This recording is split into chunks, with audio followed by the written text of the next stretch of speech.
Odisha digital महासंघ पक्षरु relief बंटन बरी एक बन्या प्रभावित अंचल होइतिबा बेले चलित बन्यारे अनेक लोक नाही नथिबा असुविधार सम्मुखीन होइछन्ति।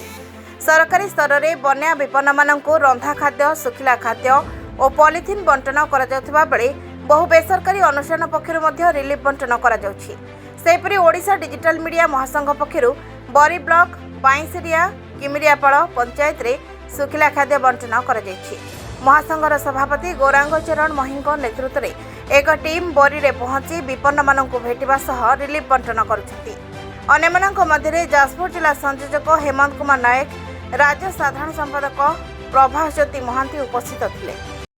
मु गौरांग चरण मही आदरणीय समस्ते डाकती कुना मही बोली जो ओडिशा डिजिटल मीडिया महासंघर राज्य सांगठनिक संपादक।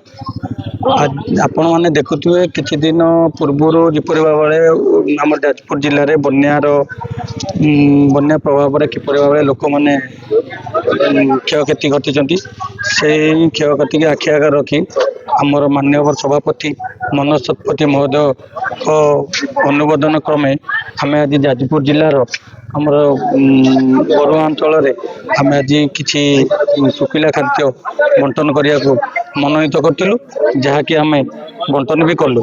आमर राज्य साधारण संपादक जी कि आमर अच्छा प्रभास भाई तांकर सहायतार आज ये कार्य हो पार्टी जहा बहुत खुशी लगे कि किसी लोक को आम सुखिला खाद्य दे पार्लु लोक मन खुशी आशंका खेल पाइलु सेटा आम बहुत बड़ कथा।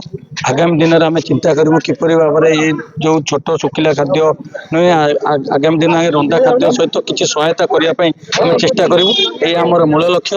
आदि कौन व्यक्ति किए असुविधार सम्मुखीन होते अंचल दयाकोरी आम सहित जोगाजोग करूँ आम निश्चित रूपे सहायर हाथ बढ़ेबू। यहाँ आमर कर्तव्य नुहे खाली खाली जाजपुर जिलार कथा ना ऑल ओडिशा बेसिक आमर कर्तव्य जो मैंने अवहेलित रोचंती किपर भाव में आम साहाय्य करूँ सेटा हूँ आमर धर्म एति कही भाई।